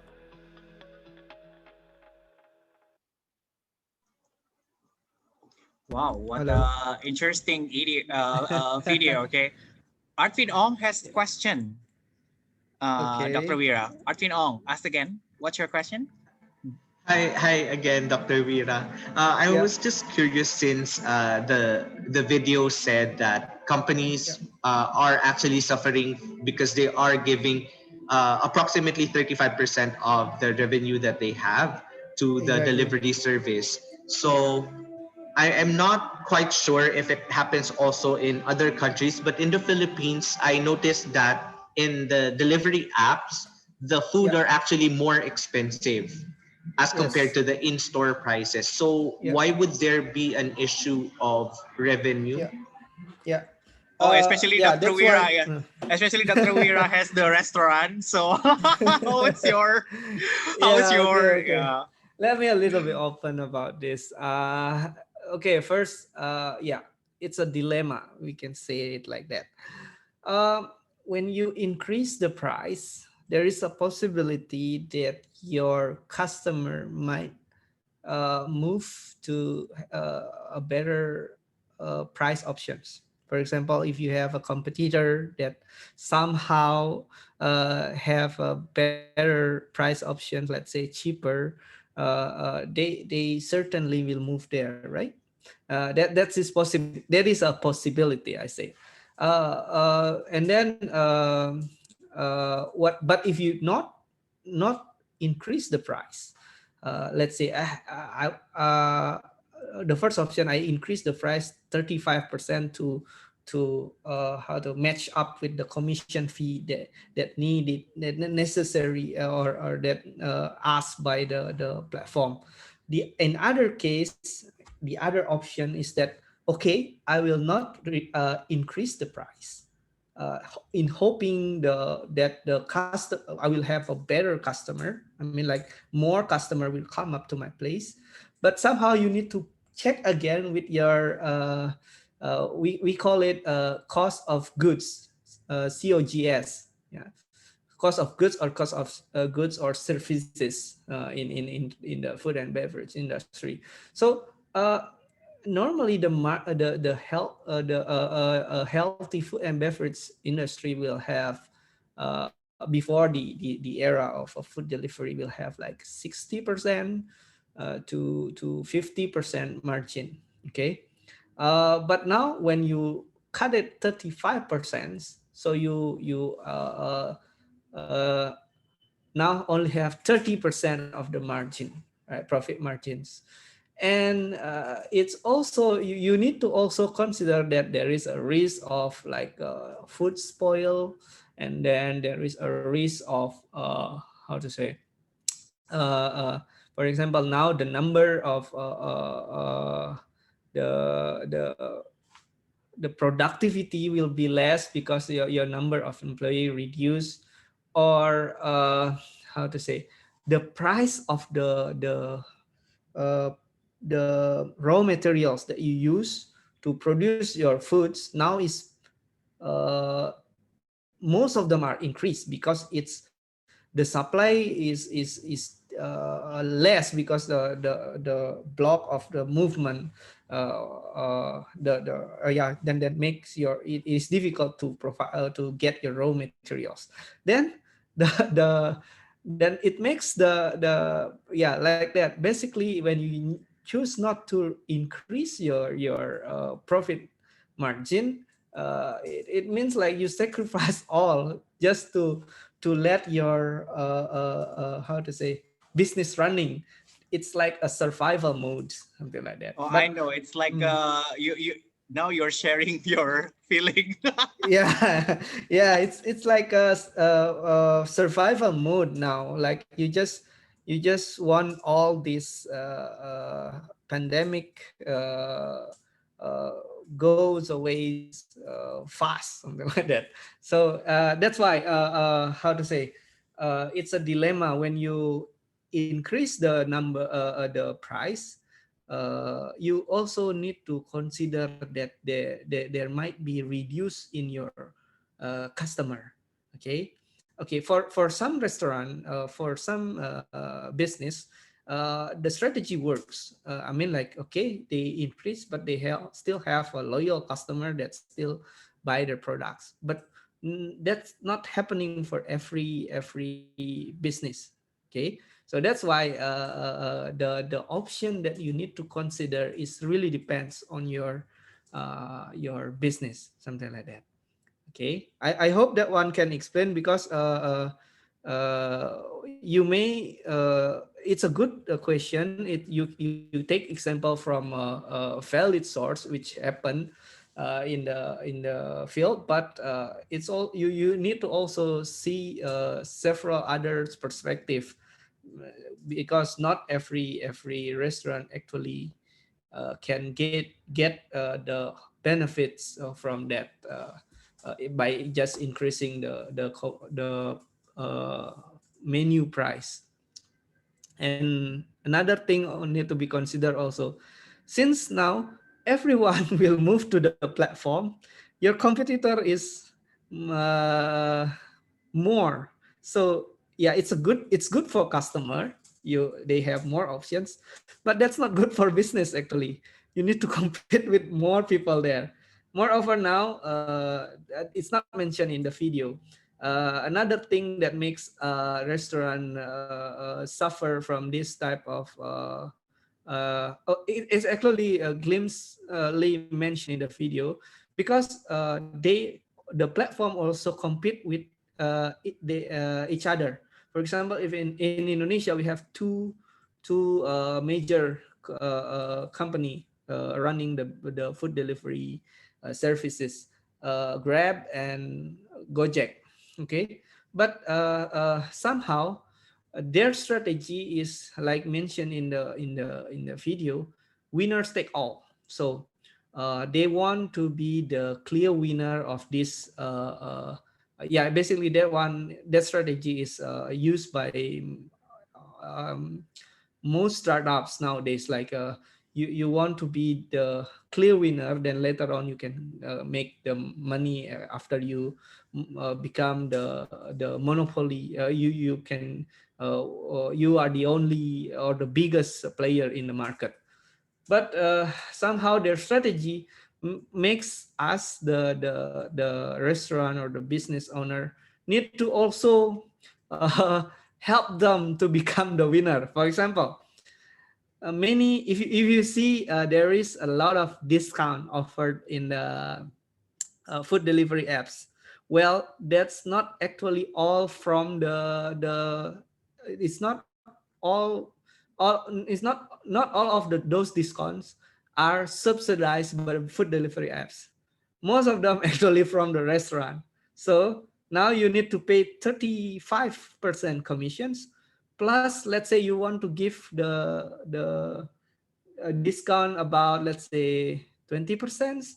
So it No, sometimes basically even more, sometimes even crazier. sometimes even more, like Sometimes even crazier. 40%. Yeah. 40 when I buy it's like 40 and so on. Yeah. Yeah, that's why that what happened. That's why now there is like sometimes the business owner, the restaurant owner start to like, okay lah, I already got the market. Now I can, for the customer that only near here, please just order to us directly. We can deliver to you, something like that. And we know that several people now lost their job. We can help others people by doing that way also. Okay. But anyway, Dr. Wira, I mean, Yeah. Dr. Wira and I recently, I think last 2 weeks, we just Yes. published Yes. Q1 journal Yeah. it's about the online food delivery, but it's more into Exactly. customer behavior. And then that's proof actually that the hedonic motivation and the promotion are the key, you Yeah. know. So Yeah. those are the key why people really like to use it. So it's not about usability, it's not about navigational design. Those are not important. The important one is the promotion, hedonic Yes. motivation, and the price. So those are the Price key. is So that's king. why. Yeah.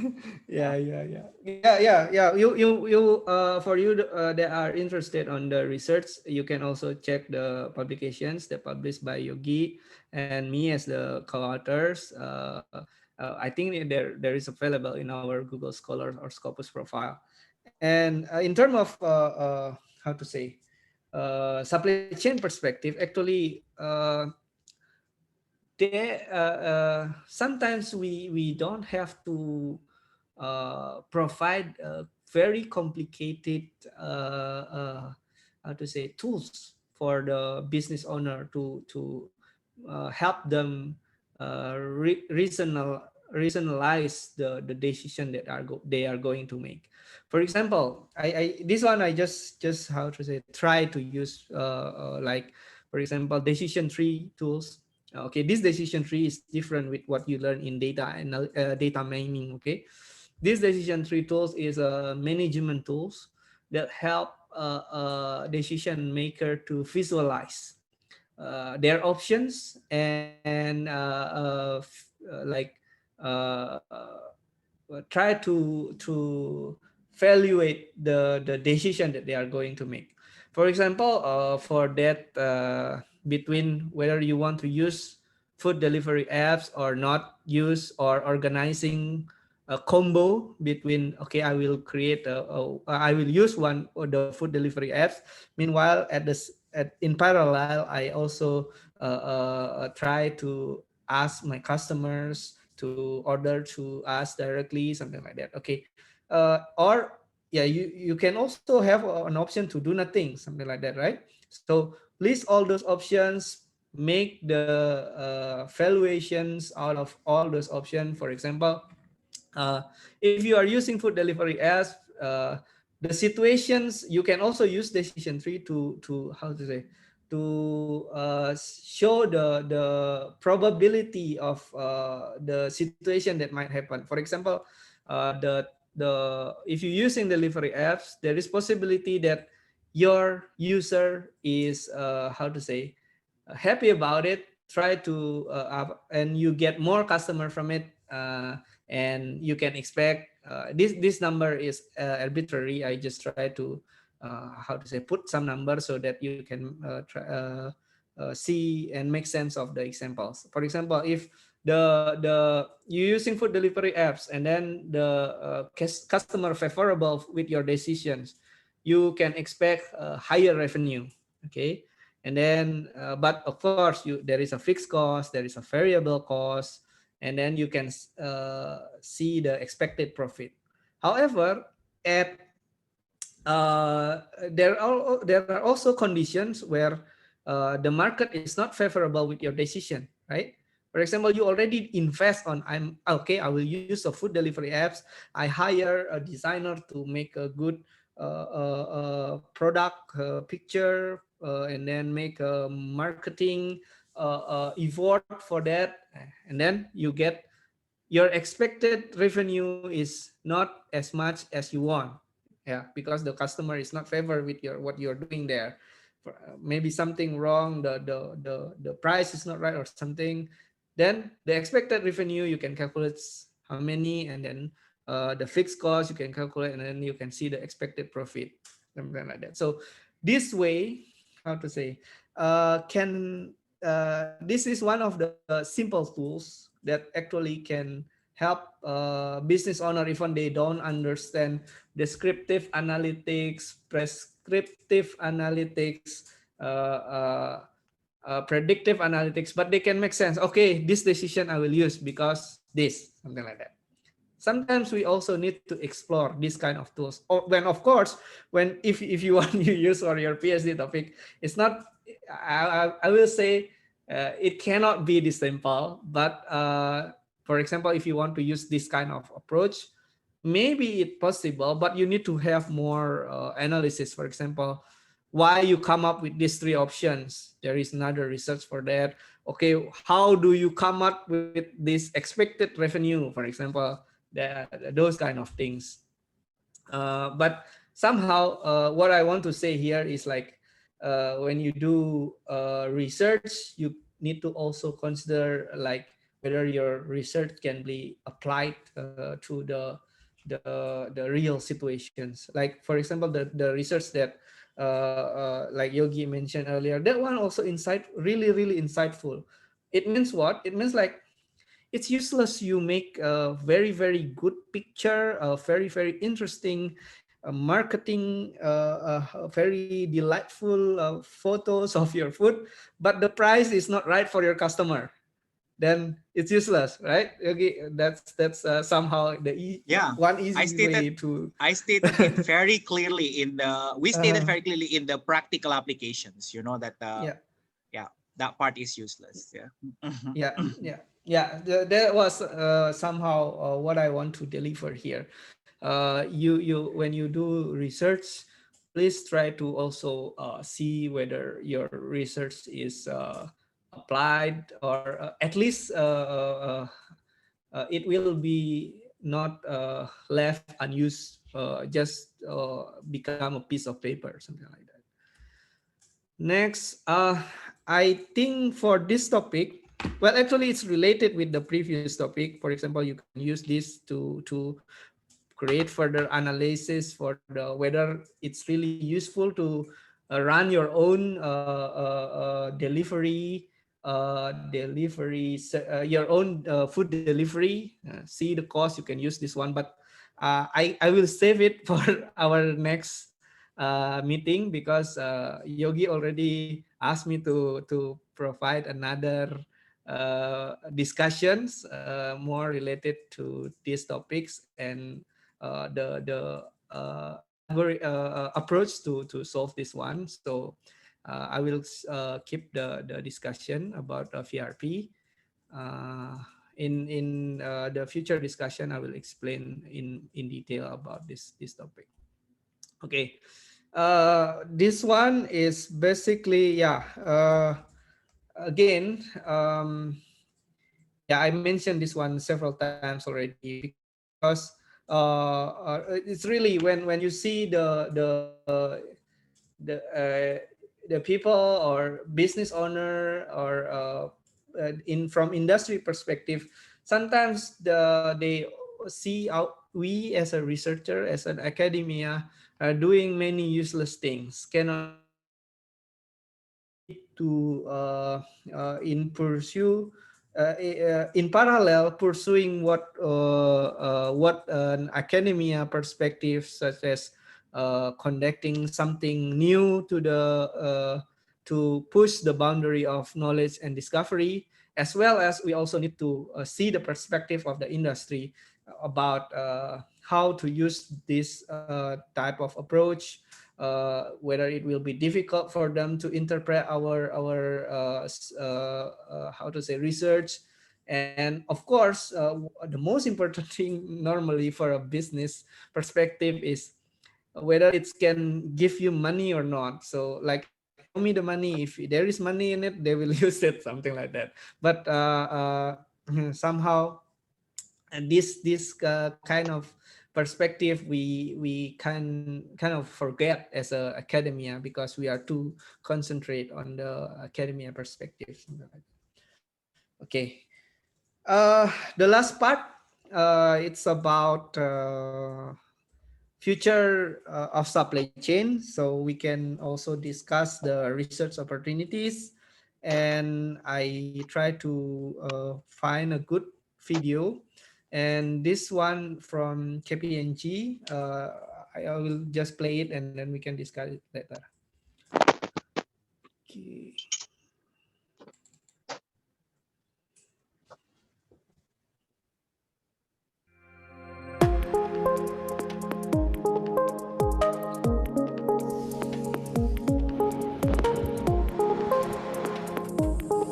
The supply chain is drastically changing.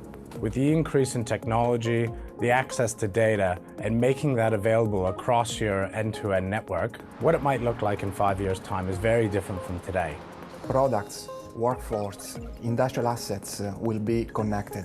Collaborative robots will support the operator to work in a better and a safer way. It's going to be enabled through technology, through ecosystems, through people and capabilities that only we can dream of at the moment. The changes that we are seeing in the market are quite dramatic. And if organizations aren't looking for where disruption has come, they're going to be disrupted themselves. I think historically, supply chain was relegated to being a back office support function. I think as we move forward, it's not just about having a great product or service, it's about delivering a great customer experience. Customers want choice, they want personalization, they want what they want, where they want it, when they want it, and all those have implications on the supply chains. One of the key barriers to modernizing the supply chain is just understanding the digital technology landscape out there, whether that be blockchain or robotics or AI. But one of the biggest challenges our clients face is sorting through that noise. Not asking which technology will be implemented, but which set of skills and competencies the supply chain will need to allow this vision of the future. There's a huge amount of upskilling, knowledge transfer, different skills that are going to be required for supply chain professionals over the next 5 to 10 years. An organization with a successful supply chain is well connected to its customers and using internal and external information to flow that through end to end. So it can be very proactive in the way that it manages that to meet those customer needs. The future supply chain will not be able to deliver all the competencies and capabilities itself. It will need to tap into an ecosystem of cloud providers, different technologies, understand where it can leverage those skills, where it can supplement what their core capabilities are. They're able to operate with all of their partners as one virtual organization with shared information, shared process, shared decision support. Those are the companies that are going to win.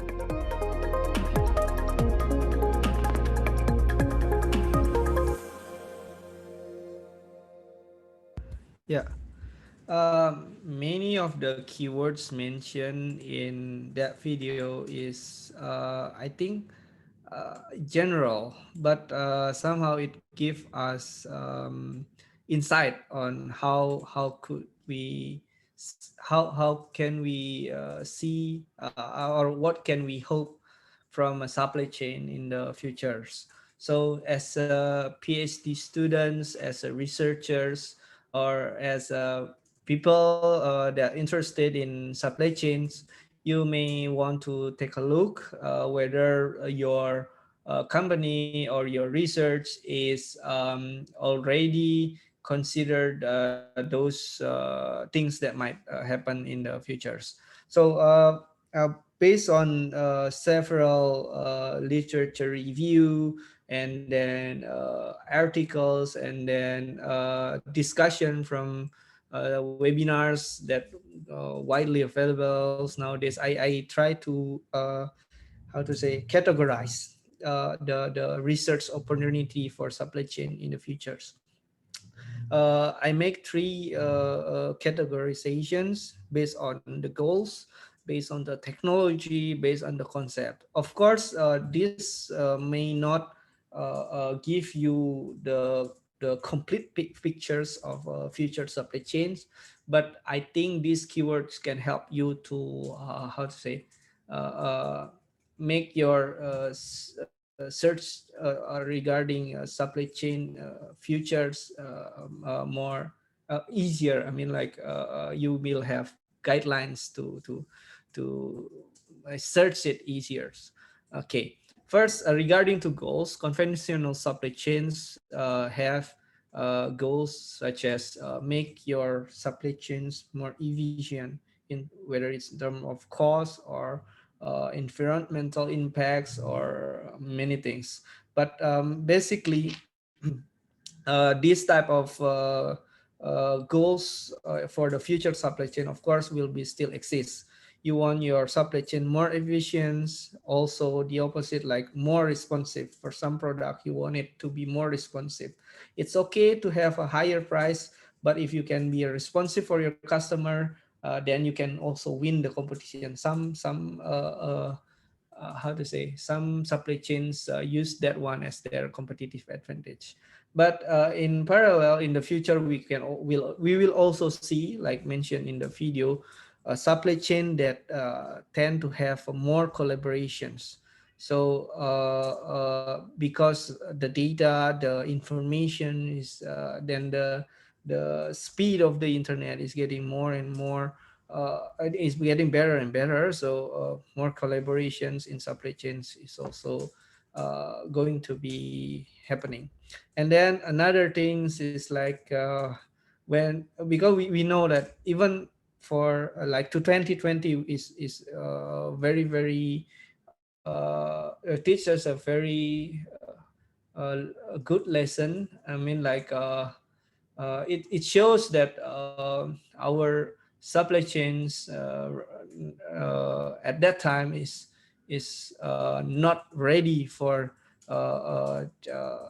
that kind of disruptions. So in the future, I think we will see supply chain that designs to be more resilience, because based on the what we can see in 2020, even though because we are heavily rely on global supply chains, many industry rely on global supply chains.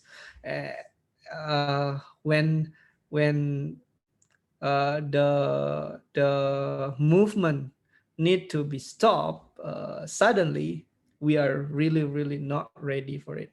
Yeah. So many how to say, we can see several many case is because of the unpreparedness of our supply chain. Okay, and then in the future, we can also expect more sustainable supply chains. That one you can see from the term of green supply chains, or even not only to the environment, also for the social impact, that will also belong to sustainable supply chain. Okay, that one in terms of goals. In terms of technology, you can also see from the video there is there will be more and more utilizations of robotic automations, Internet of Things, where everything can generate data for you, and then they can give you a better understanding of every aspect of your supply chains, from your transportation, from your machinery, and yeah, even customers also. Now the perspective of Internet of Things is the tools of Internet of Things getting more and more familiar being used. And another technology that you need to watch on is blockchain, because yeah, even though now right now the only viable application that we see is application in the cryptocurrency, but actually blockchain concept is can be also applied to many help many aspects in supply chain. For example, to help make the transparency of transactions in the supply chain, or there is like a research to show the traceability. For example, if you now you see there is a problem about fake vaccine availables, well, actually, uh, if the blockchain well, actually, blockchain technology can actually contribute a lot there to if the technology just being explored more. I think it can be help a lot to help us prevent those type of problems. And of course, artificial intelligence, 3D printings, it's been around for a while, but right now I think they are more ready to be used for a product that can really actually be used. And AR, VR, unmanned aerial vehicles like drones, and big data, those are the technology that you need to watch for to be happen in the supply chain in the future. And regarding concept, I think we will see more supply chain that try to more supply chain that belongs to surface supply chain. The supply chain being discussed nowadays mostly discuss about materials, manufacturings, and goods, how to efficiently manage those three flows for products that is tangible. But as you can see that business tends to the growth of service industry is already over the growth of manufacturing industry. Right now, the job provided by service industry is, I think there is a survey or data mentioned that it's much more than the conventional supply chain that handle goods and materials. Therefore, there is many research opportunity or can be conducted related to the service industry, because handling goods that is tangible is very different with handling service that is more that have many parts related to humans. So this may be another things that need to be heavily studied or related to supply chain. And then digital supply chain, this one is, okay, services industry is one thing. Digital products also another things that happenings after we have very improved technology regarding to the telecommunication networks. And right now, I think 5G is like 1 or 2 years away from country like Indonesia or Asian like in Philippines. I think you just need to say one more Happy New Year and then you already be seeing 5G network, or even already right now, something like that. And 6G is even already being tested like in Korea or in China, something like that. So digital products is going to, we will have more and more digital products. So digital supply chain also important to be being researched in the future. And then circular supply chains is related to sustainable. It's mean like you will try to have a responsibility for what you produce. Okay. For example, nowadays you may also still see there is a lot of electronic waste, right? Electronic waste, old computer, still there is no clear way to recycle it in some areas, something like that. So those one example of circular supply chain, but many aspects also need to be optimized in the circular supply chains. And then sharing economy. Sharing economy is like reduce the how to say, sharing the resource, something like that. When you nowadays we will try to be more efficient by sharing resource.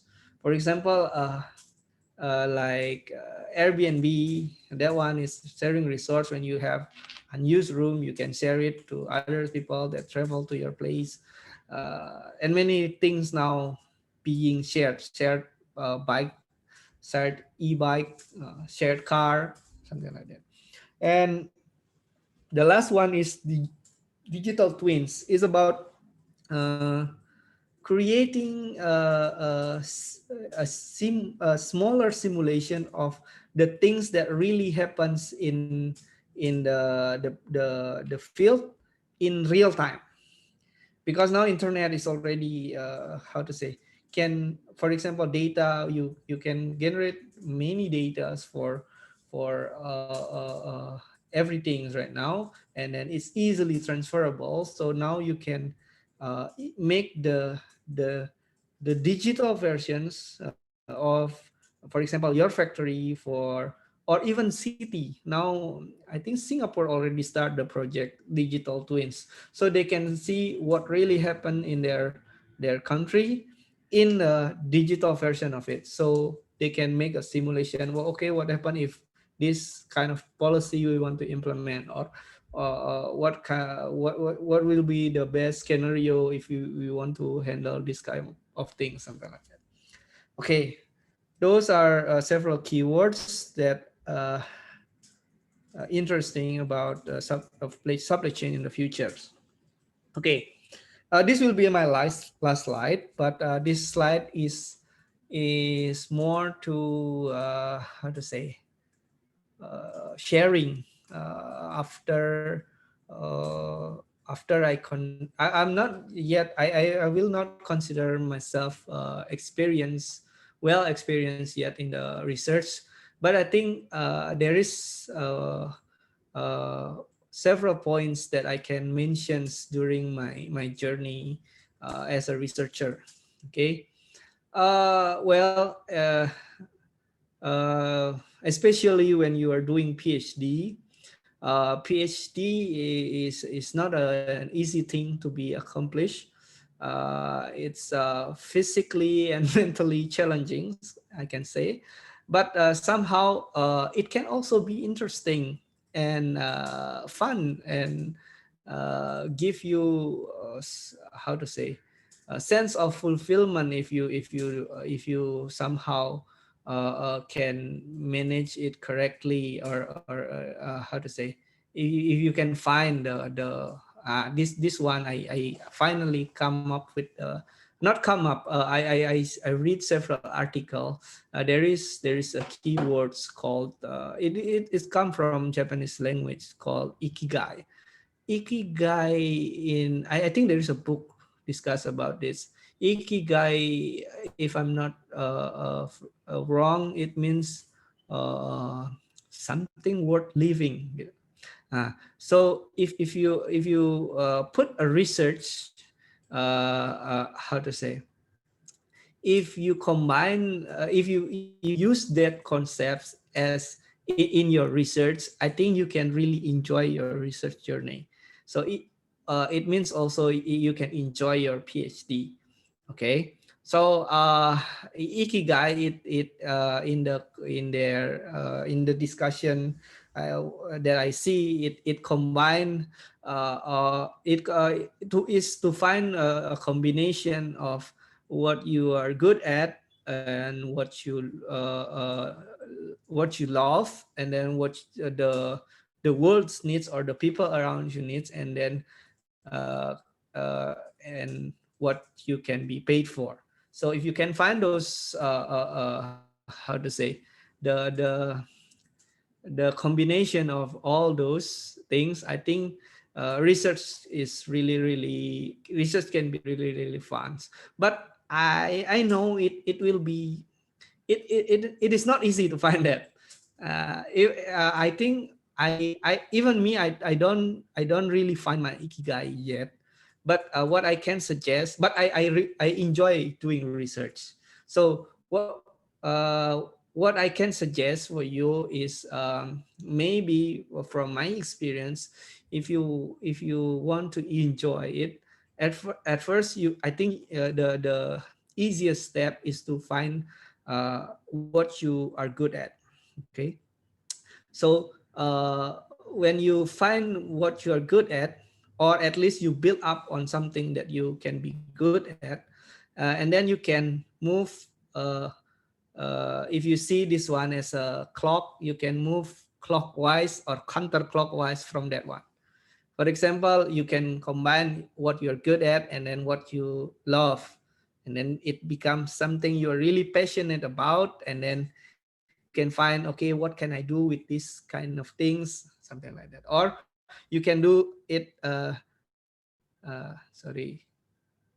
clockwise, and then you can find, okay, I'm good at this, I can be paid for this, and then the more you find the things that world needs, the more you can be an expert on that one, and then later on you can find the things that you love from the things that you already paid for and the world needs, something like that.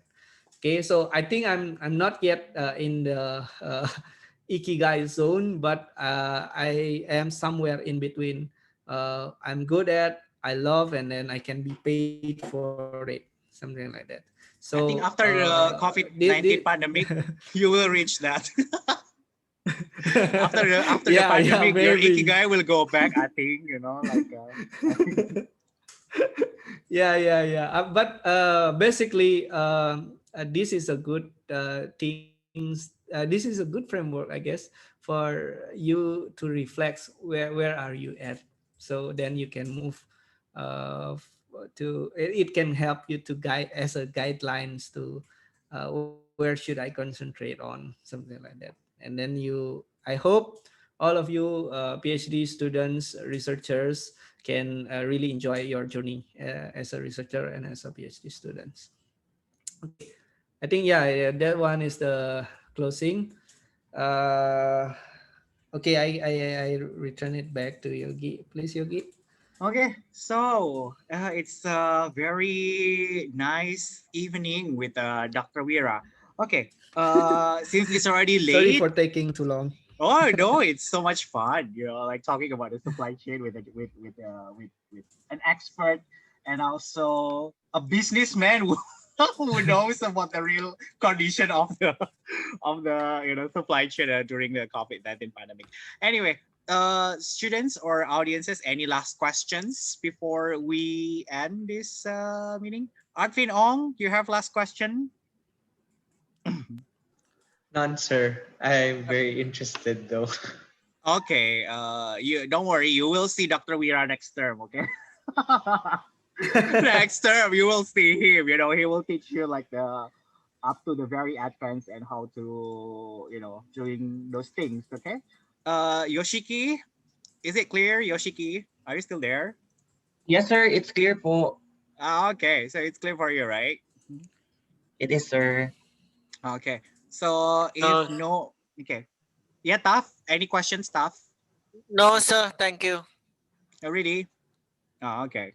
So yeah, don't worry. Everyone will see Dr. Wira. What will be your title, your class? I think the title of your class should be Advanced Supply Chain Optimization. Isn't it? You agree with me, or how how will you name your class? Because it's just if it's just supply chain management, it's not selling. I would say for you, I would say like perhaps advanced supply chain optimization. I think it's really selling for your class, Dr. Yeah, exactly. But I'm just afraid that no one will take it if we name it like that. No. Next term, all of them will take. Next term, all of them, the PhD students will take it, including the new batch for the next term. Is actually some faculties of the Mapua IEMG. So I think there will be 12 PhD students. So yeah. It's very good. Yeah, I think maybe we can. You agree with me? Discuss Advanced SCM optimization. The name of the class. I think I don't know. It's just suddenly pop up in as a branding. Yeah, it's a good idea, Yogi. I think because not many graduate programs offer that type of class, and it can be one of the how to say plus point for PhD from Mapua University. I think I will try to accommodate that request. Okay. Okay. So since no more